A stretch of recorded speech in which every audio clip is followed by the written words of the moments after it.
భారత్ ఘన విజయం సాధించింది. దక్షిణాఫ్రికాను ఓడించి వన్డే సిరీస్ ను కైవసం చేసుకుంది.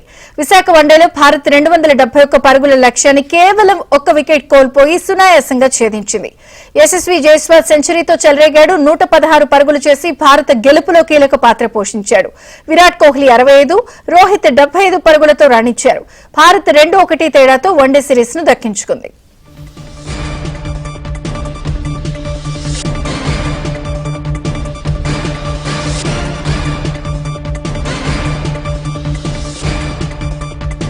విశాఖ వన్డేలో భారత్ 271 పరుగుల లక్ష్యాన్ని కేవలం 1 వికెట్ కోల్పోయి సునాయాసంగా ఛేదించింది.